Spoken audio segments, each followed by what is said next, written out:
He cares about what's inside of us and how we respond to what God has given us.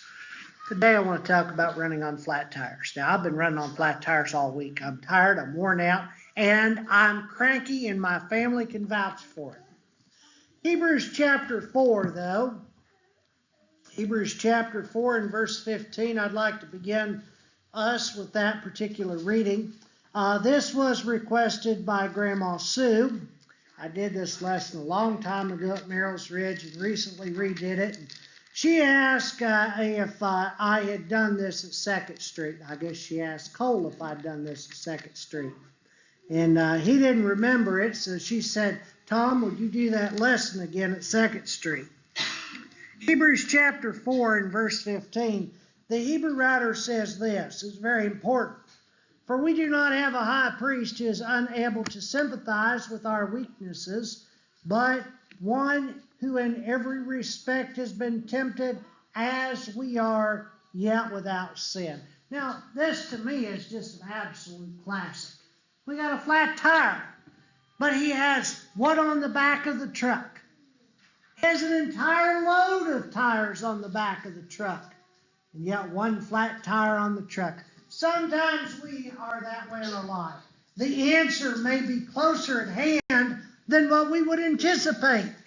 The solution to our problems may be at our very fingertips, or in this case, right behind our back. And we might fail to see them. The idea for this lesson came a long time ago. Before Kate and I were married, I was in Cambridge. And I used to go to the Cambridge Farmers Market on Friday mornings. And we had to unload our stuff on the square, drive a block and a half, and park in a parking lot of a private school. Now, what I noticed one Friday morning, I was crossing the crosswalk, coming back to the market after parking my vehicle.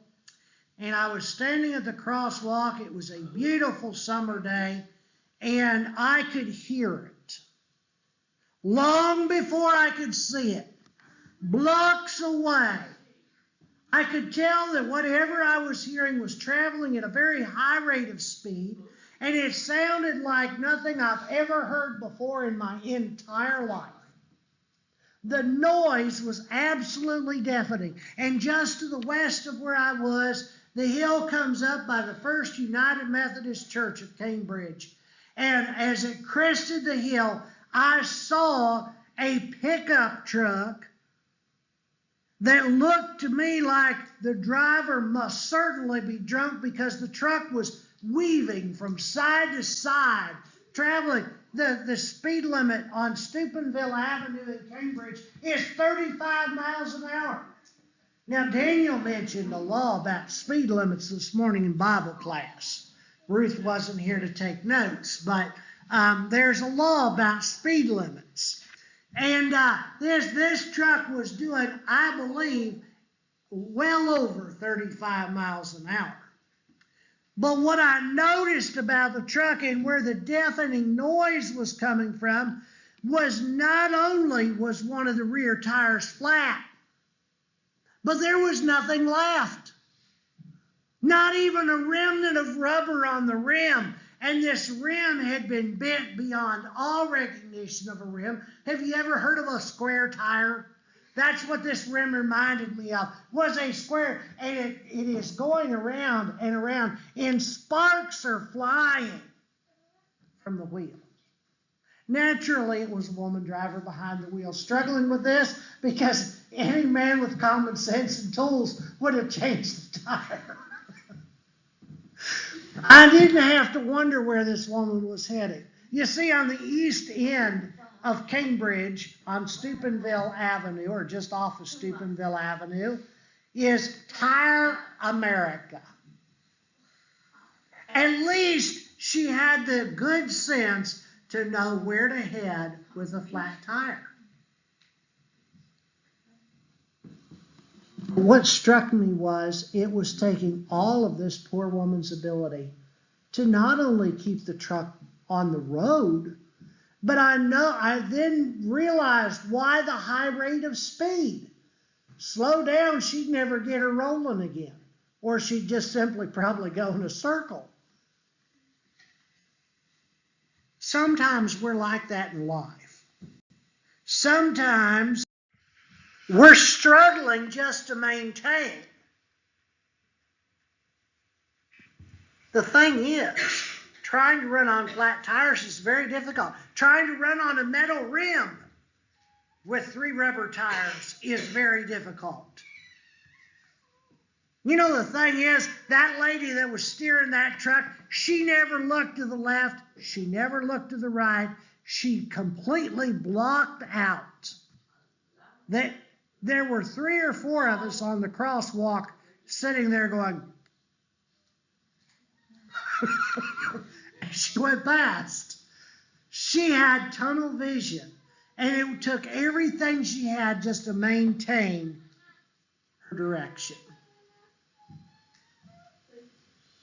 Trying to run on flat tires is not only difficult, but sometimes in our spiritual lives we do exactly that. We know something in our life isn't right. And you know, I think what made the most lasting impression in my mind was the fact that that lady was driving that truck, steering down the road, I'm sure in her mind trying to pretend that nothing was out of the ordinary as she passed our crosswalk.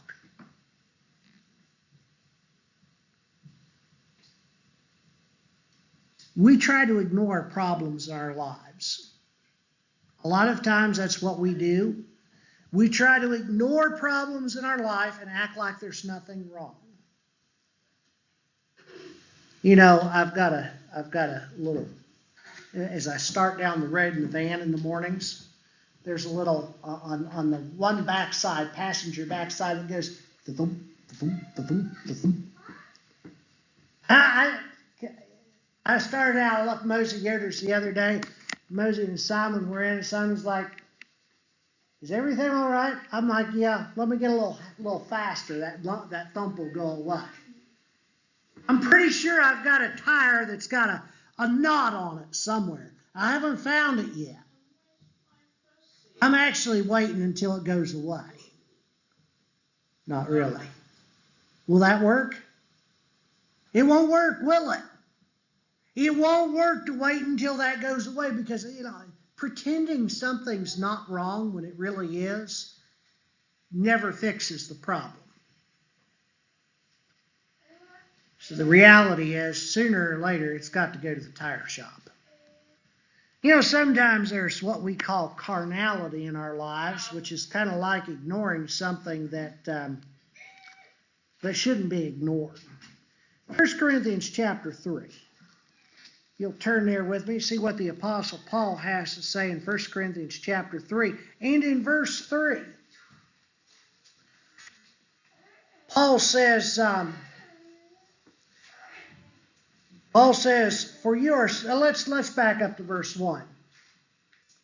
But I, brothers, could not address you as spiritual people, but as people of the flesh, as infants in Christ.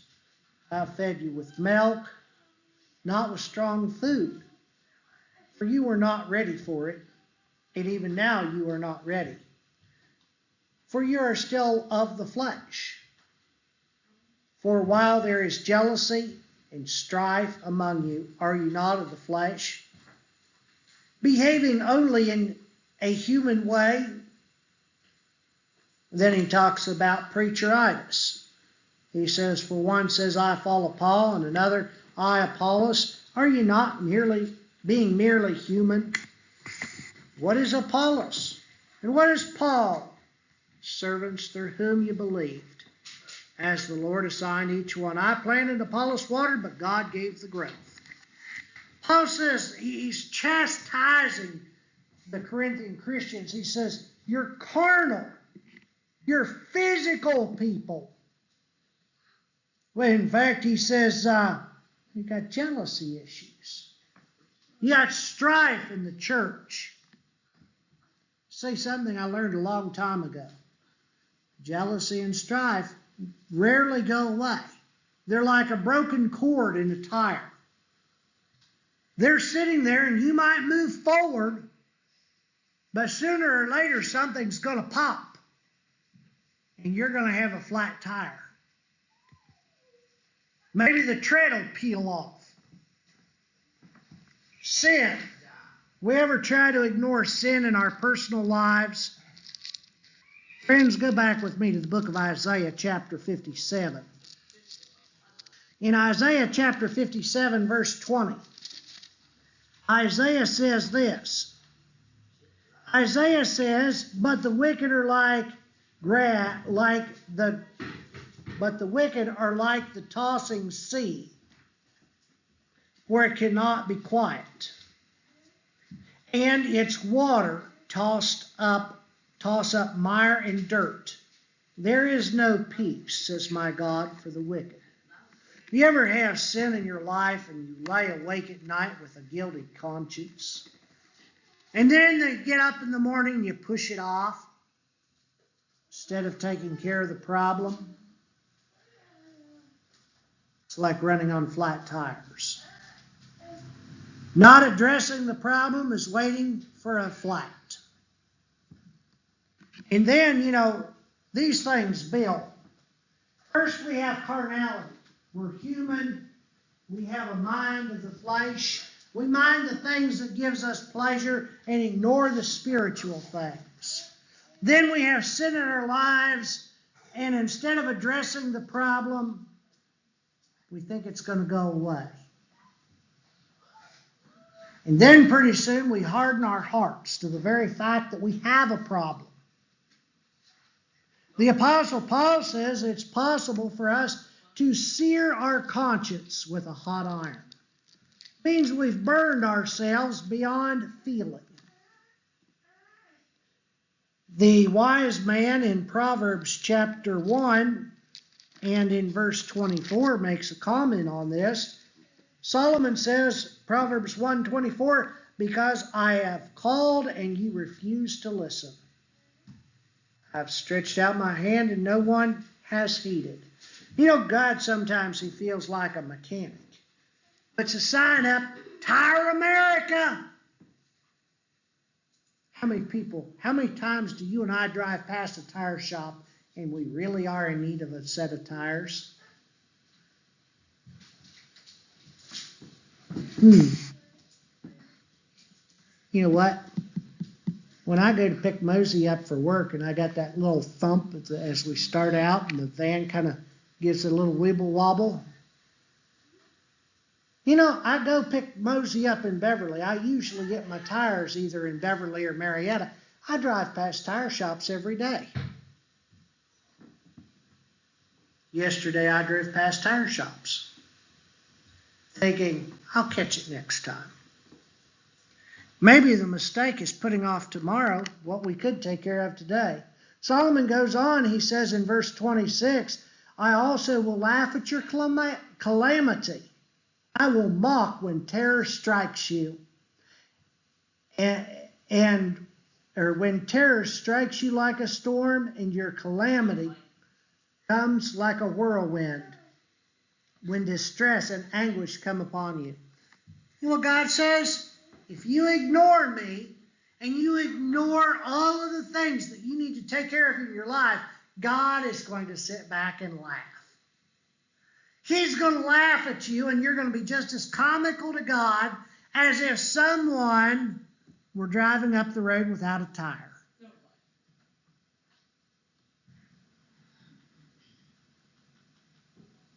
God's going to laugh at us. I don't know about you, but I'm kind of sensitive. I don't like people to laugh at me unless I'm joking.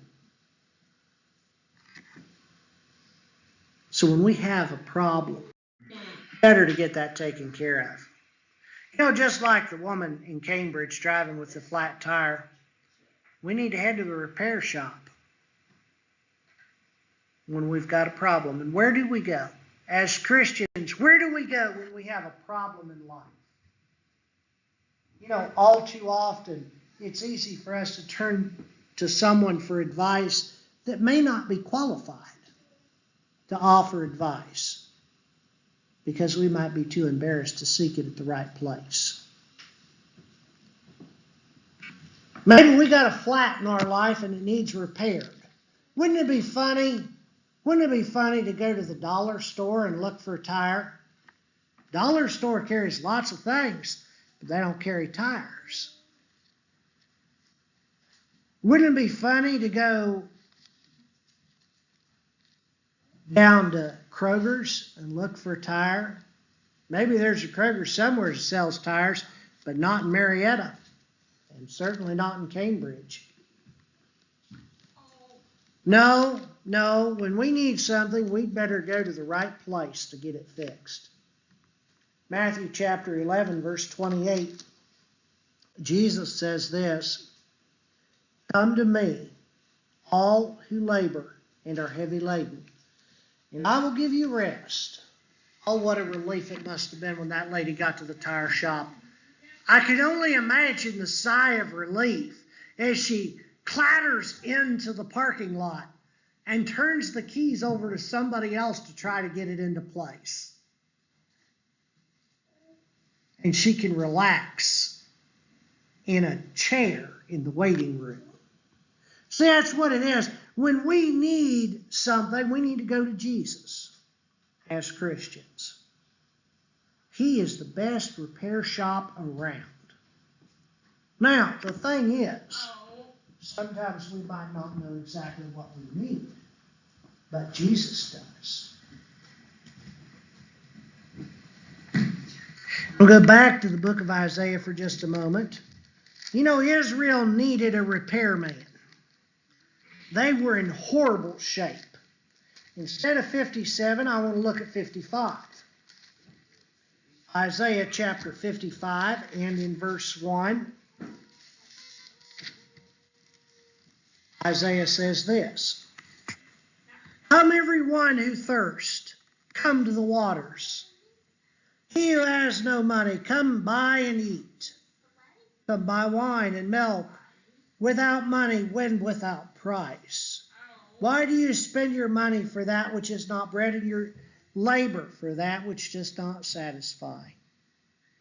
Listen diligently to me and eat what is good, and delight yourself in rich food. Incline your ear and come to me.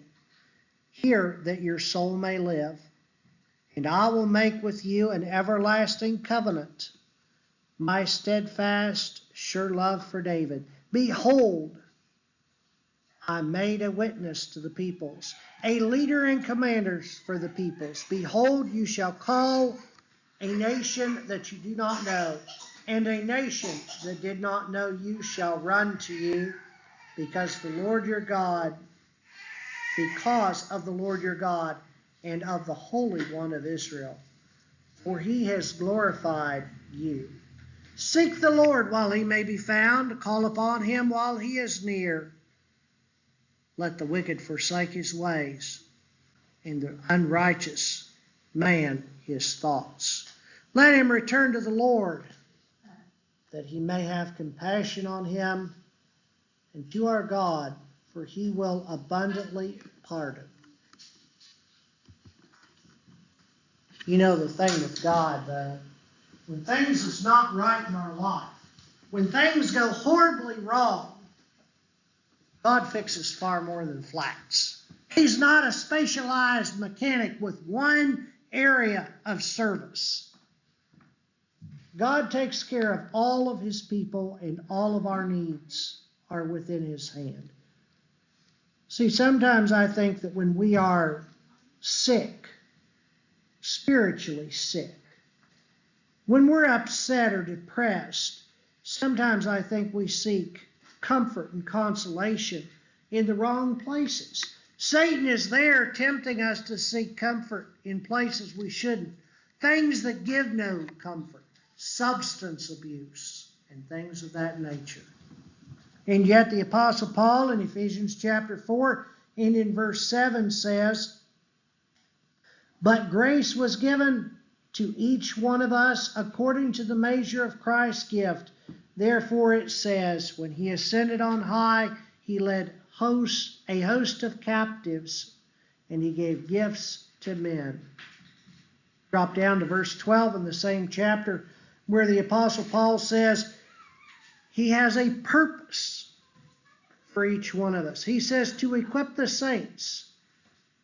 Jesus says there's enough there. He has the ability to equip us for the work of the ministry, for the building up of the body of Christ, until we all attain the unity of the faith and the knowledge of the Son of God, to mature manhood, to the measure of the stature of the fullness of Christ, so that we may no longer be children tossed to and fro by waves and carried about by every wind of doctrine, by human cunning craftiness in deceitful schemes.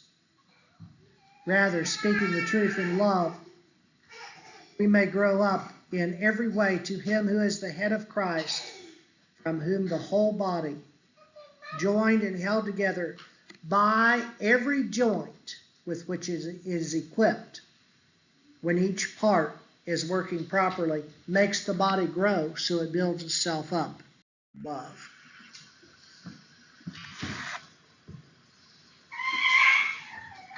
God created us. He knows us. You know, something I've discovered is when you go to a tire shop, you want to make sure you go to someone who understands your vehicle. You might not think about it. Tires is tires, right? Wrong. Tires might be tires. Tires might be made out of rubber. You might put a Firestone tire on a Ford car, and you might put a Mastercraft or a Goodyear on a Ford car. Or you may put all three on a Chevy. But here's something I've learned. Not all tire shops are created equal. Some tire shops don't understand exactly what lug nuts. I've got a dump truck. True story. I've got a dump truck that sometimes, if I take it to the wrong tire shop, you've got to check those lug nuts. I had new tires put on my dump truck one time. I took a load down to Wood County Solid Waste Authority down to the dump. When I was coming back up the interstate, I lost wheels. My tires came off. I learned real fast. The wrong tire guy doesn't know how to tighten the lug nuts right. I guess Fords are kind of finicky about their lug nuts. I didn't know that. But I'll tell you what, I do believe there's a difference in how mechanics tighten lug nuts. So it's important that we find the tire shop, or in this case, the sole repair store that understands who we are and what we need.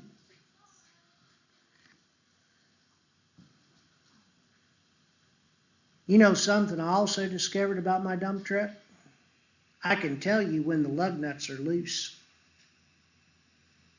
The tires don't wiggle.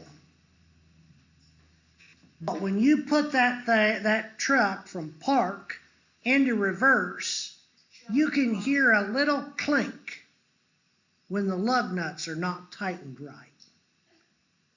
And you know what? Twice I've made the same mistake. I'm a slow learner. Twice I've put my gear shift down in reverse and I've heard the tunk. And I'm like, oh, that felt weird. And I back up and I keep right on going. Twice I've made that mistake. Twice I've broken lug nuts since the first time. I go down the road thinking nothing's wrong, when really what's happening is my lug nuts are loosening a little bit at a time. And they're allowing my tire to slip and the studs to wear. Now, I recently got my dump truck back. I had 2 broken studs on it. And we ran that dump truck with 2 broken studs for almost a year. Probably not the smartest thing in the world. Why? because I went to the wrong repair shop. You know, the thing is, Jesus don't make mistakes. In our first reading there from the book of Hebrews, the Hebrew writer says that Jesus, he knows, he feels, he has the same feelings that you and I have. He experienced life the same as you and I have. So he understands us. He understands what it is to be human. In 1 John chapter 1 and verse 9, I read this last week, so this is a repeat, not intentional, but it's a repeat. But here's the thing we can count on with Jesus. Because he created us, and because he lived a human life, he understands us. And John says if we confess our sins, he's faithful and just to forgive us our sins and to cleanse us from all unrighteousness. I think that's important, that we have the confidence when we go to God with a problem in our lives, maybe sin, maybe some other problem, but that he understands who we are and how to help us. Because he chose to help us. He didn't have to. There's no law out there that says, oh, God's got to help human beings. We looked this morning in our Bible study in 2 Peter chapter 2. We looked this morning at the passage that says that God did not forgive the angels who trespassed against him, who sinned. He didn't forgive them. He held them in chains of gloomy darkness. Wow. You know what that means? That means that human beings are more important to God, more precious to God. Maybe it's because we're created in his image and his likeness. I don't know. But it means that we are more important to God than the angels. You know, we hold those created beings in very high esteem. And rightly so. They are the messengers of God. But sometimes they choose to sin and disobey God, and for that they are punished. In 2 Thessalonians chapter 2 and verse 13, the Apostle Paul says, but we ought always to give thanks to God for you, brothers, beloved by the Lord, because he chose you as first fruits to be saved through the sanctification of the Spirit and belief in the truth. Jesus chose us. He chose us for salvation. Now, we have to accept it on his terms. But he's chosen to give us the opportunity.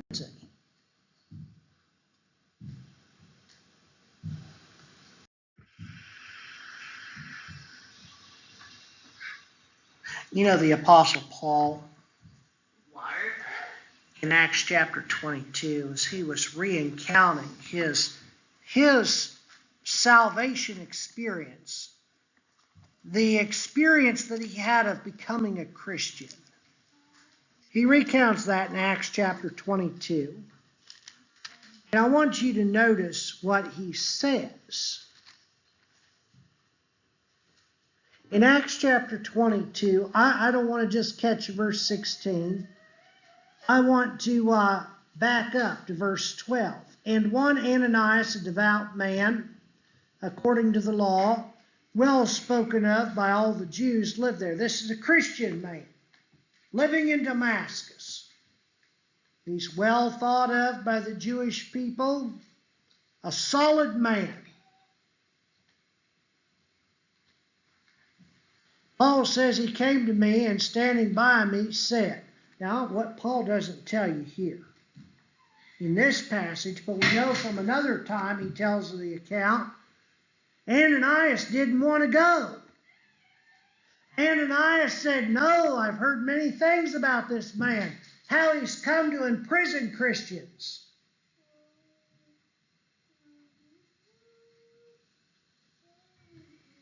God told Ananias to go because Paul was a chosen vessel unto him. So Ananias went. Paul says he came and standing by me said, Brother Saul, receive your sight. In that very hour I received my sight and saw him, and he said, the God of our fathers appointed you to know his will, to see the righteous one, and to hear the voice of his mouth. For you will be a witness for him to everyone of what you have seen and heard. And now, because God has chosen you. See, God chose you this morning. He chose you to be a child of his. And for the same reason, I ask you exactly what Ananias asked the Apostle Paul. And now why tarriest thou? Arise and be baptized. Wash away thy sins, calling on the name of the Lord. See, Jesus is more than a tire repair shop. He fixes souls. He fixes souls for eternity. Souls that are precious. If you're here today, I would encourage you to have the courage to come forward as you get in this faith.